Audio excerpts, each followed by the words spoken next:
So when the Iran war began escalating, the obvious assumption was simple. This is terrible news for Ukraine. America gets distracted, air defenses get diverted or depleted, oil prices jump, Russia can breathe easier. And on one level, that is true. But it isn't the full story, because this new war is not just draining Western attention away from Ukraine. It is also exposing something far more awkward for Washington, for Europe, but also America's Gulf partners. Ukraine is no longer just a country seeking help. In some areas, in many, it is now the country with the answers. After years of surviving Russian missile strikes and Iranian-made Shahed drones, Ukraine has built exactly the kind of low-cost, battlefield-tested defense systems and expertise that other countries desperately suddenly need.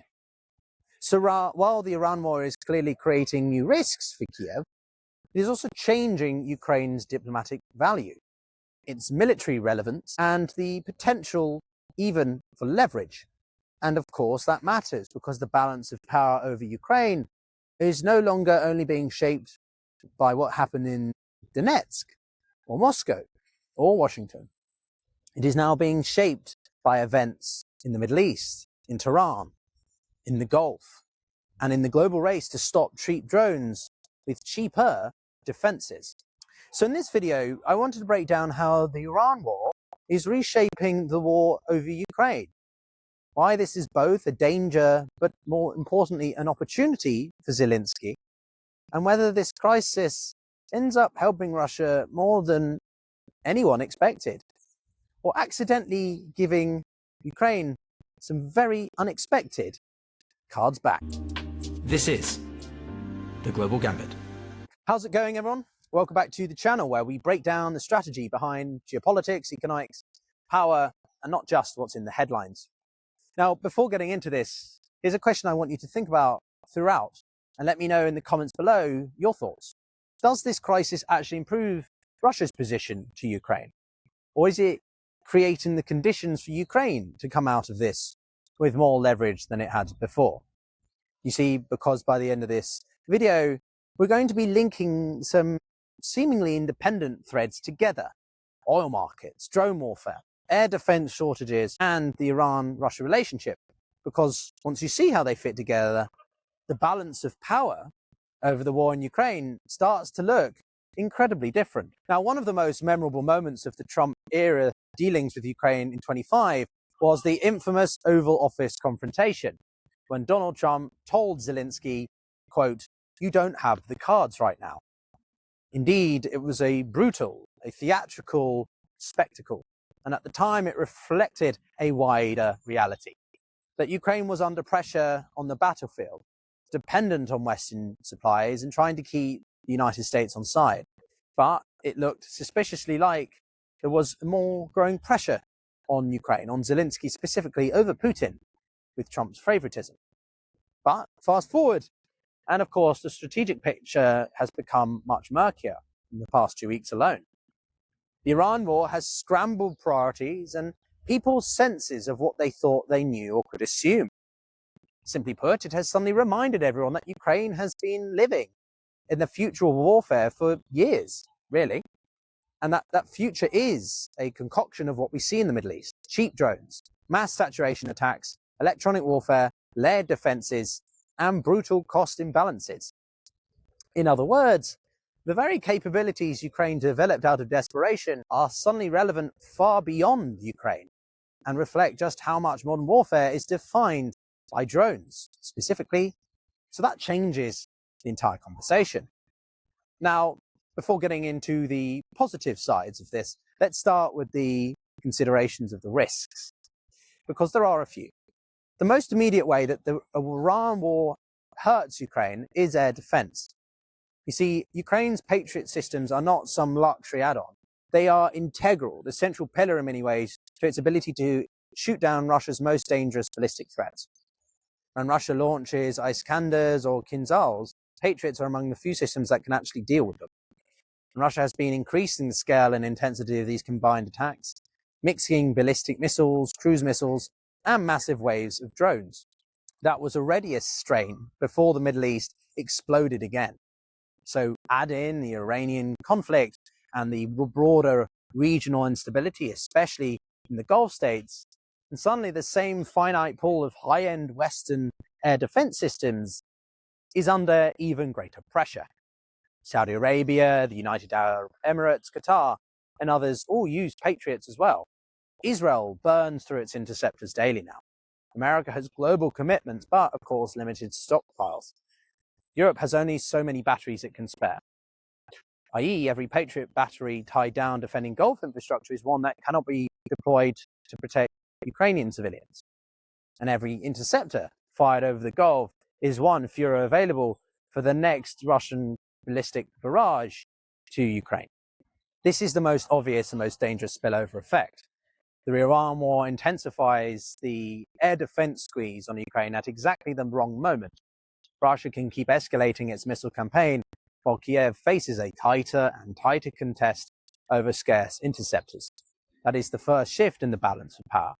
And we have to face the facts that it is a challenge for the Ukrainians. But that is where the logic of gaps starts to matter. Because in a system like this, it is not always the biggest weakness that causes problems. It is the gaps you don't see or the ones you underestimate. And that doesn't just apply to military systems. It applies to your digital life as well. So let me introduce you to Outskill, an AI-focused education platform designed to help you actually apply AI in your work. And it's already impacted over 10 million people across 100 different countries. And the best part, it's completely free. So you can explore, learn, and see the real value. Right now, Outskill's 2-day live AI Mastermind is happening this weekend. Over 16 hours from 10 a.m. to 7 p.m. Eastern Standard Time on Saturday and Sunday, designed for a global audience with a well-suited time. It condenses the experience of 100+ practitioners from companies like Nvidia and Microsoft who've witnessed and built through the AI boom. Now, there are a lot of AI gurus out there, but Outskill is genuinely different. You're not just learning from the world's first AI-focused education platform, you're learning from a platform that is genuinely invested in making those skills directly impact the way you work. Their main focus is to make you AI independent, to understand exhaustion gaps in AI space and keep you up to date, to increase your earning potential through just by implementing AI in 16 hours. And you will learn building AI agents that plan, execute, and report for you, automating workflows that run even while you sleep, connecting tools I use like Google Sheets or Notions to create profitable systems, and use AI to save hours every week and get an unfair advantage at work. But why settle for less when you can go back with free bonuses worth $5,000, which includes an amazing AI prompt Bible, personalized AI toolkit builder, and even a roadmap to gain profit through AI that will top up your AI learning experience with them. And right now, by registering, you can get access to their exclusive AI Survival Handbook, which itself will keep you informed about the major AI shifts happening around. They have a great 4.9 out of 5 rating at Trustpilot, which means they have impressed learners. So click on that link in the description or scan the QR code and stay updated by joining their WhatsApp community before the big blast. But now, let's come back to Ukraine, as this idea of gaps is exactly what's changing the story. But then there's another angle here, which is while Patriots are scarce and expensive, the weapon increasingly defining modern warfare isn't these multi-million-dollar intercepts, 4 million at a piece. It is the cheap one-way drones, $20,000 for a Shahed, for example. Iran's Shaheeds indeed have become one of the most infamous signatory weapons of this era. Noisy, simple, mass-produced, and launched in large waves to just overwhelm sophisticated air defenses. That's what we saw in June last year. Russia understood their value early and used them against Ukrainian cities increasingly since late last year. Then, with Iranian help, it moved to producing these modified versions, which has allowed its uptake to increase drastically. Ukraine was forced, but also capable in adapting. And out of sheer necessity, it has built a layered anti-drone system, radar, jamming, acoustical detection, mobile gun teams, electronic warfare, and increasingly low-cost interceptor drones designed to hunt Shaheeds specifically in the air. And so this is the part that many people miss. Ukraine isn't merely a victim of that. It doesn't do it justice. It has become one of the world's, if not the world's, leading laboratory for how to survive drone warfare. And so the Gulf states, Israel as well, and even parts of America's military establishment are suddenly facing the exact problem Ukraine did, but also recognizing the intrinsic value that Ukraine can now offer. The cost imbalance of these systems is absurd, and it is strategically unsustainable, especially in the war in Iran. So what happens then? Well, Ukraine's expertise suddenly becomes valuable, very valuable. This is where the Iran war begins to change the balance of power in a less obvious but also uncomfortable way for Moscow. And the pivot here is that Ukraine under pressure is quickly turning this adaptation into leverage. Because Iran may not be short of missiles, because while Ukraine may be short of missiles, it's not short of experience. But more on that in a moment. Spinning this on its head then, from Ukraine to Russia, and there's another layer that cuts both ways for Moscow in this case. The dynamics with Iran and their bilateral relationship. For years, the Russian-Iranian relationship has been a clear asset for the Kremlin. The drones, the components, the know-how. It was known early on that Iranian officials, IRG officials, were coming to Russia to help manage the situation over Crimea. But if Iran is now under sustained military and economic strain, that relationship is largely weakened or overwhelmed. A distracted, damaged Iran is a non-existent partner, let alone an effective one. Has less industrial capacity, if any now, less bandwidth, less ability to engage in foreign policy matters, given its own internal instability and trying to survive as a regime. Russia has already built domestic production lines for Shahed drones, though. The campaign doesn't suddenly stop. But over time, a weaker Iran means a weaker support network for Moscow.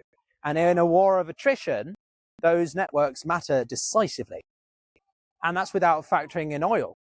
Even with this, the absolute cost from Iran's pressure on the Strait of Hormuz are exposing Russia not as a dictator of terms, but like many others, simply a responder, reacting to the broader systemic changes and challenges. Russia is constrained by the sanctions, even with a bit of sanctions relief.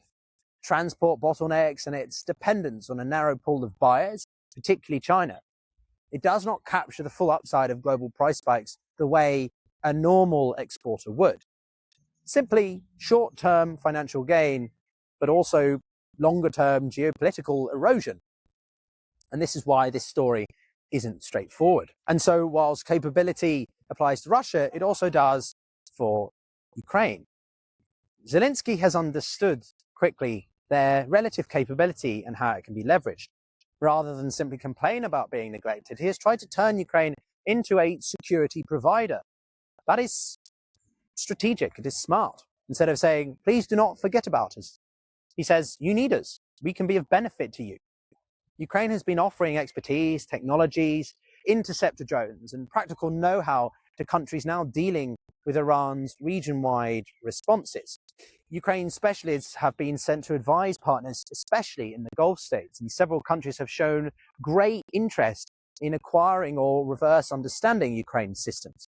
Even Washington, even Donald Trump's administration has explored and referenced the idea of cooperation, at least before Trump publicly stated that America doesn't need Ukraine's help.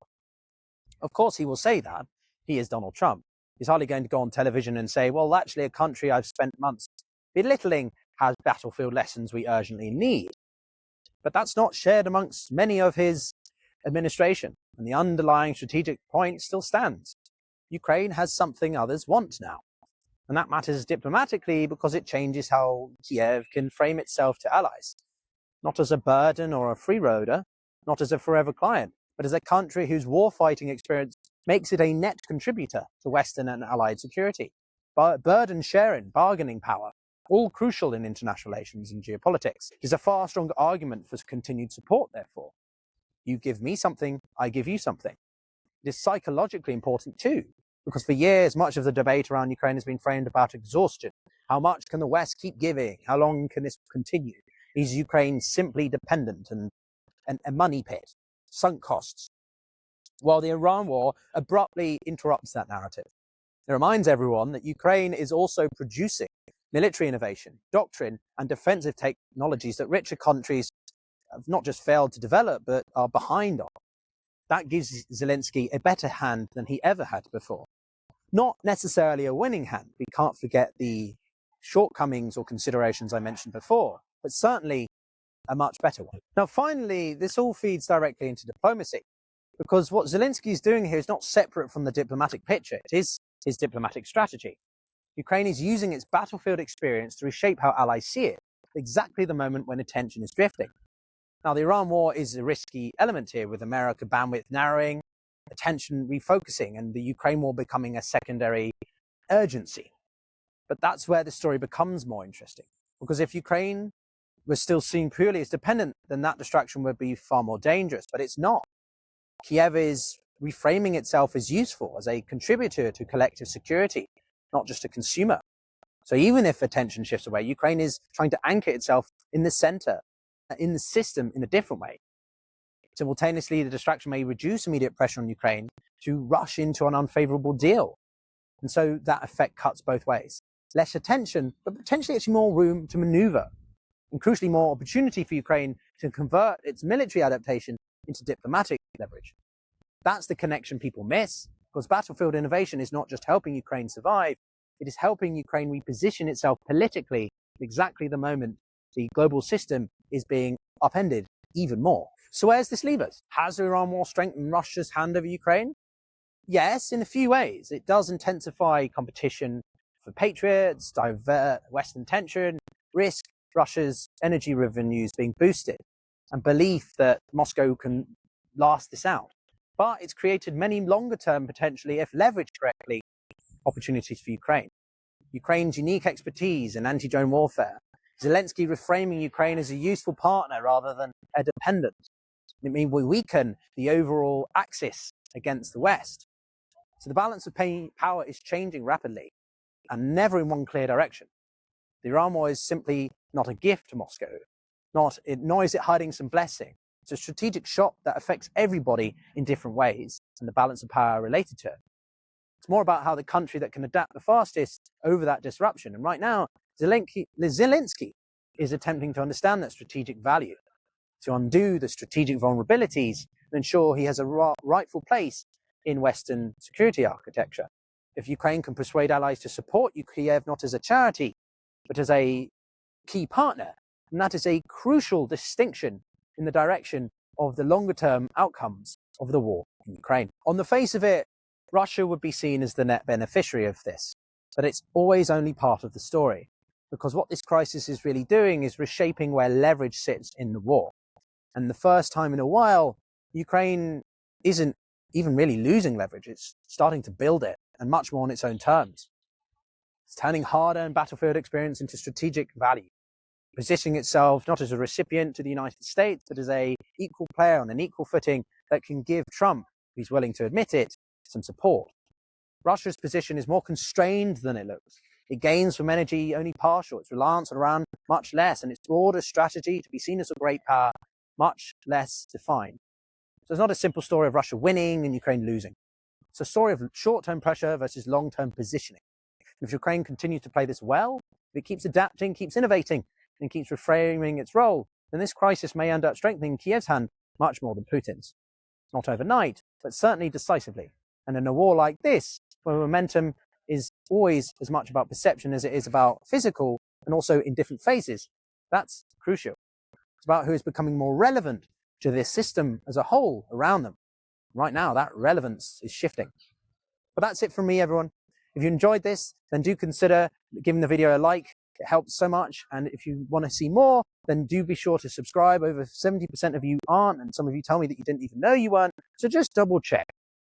And if you want to support the channel further, you can check out Buy Me a Coffee or other forms of the links below. It's really helpful. But otherwise, I recommend watching this video on screen because it connects directly to what we've covered here in a much more interesting but dynamic way.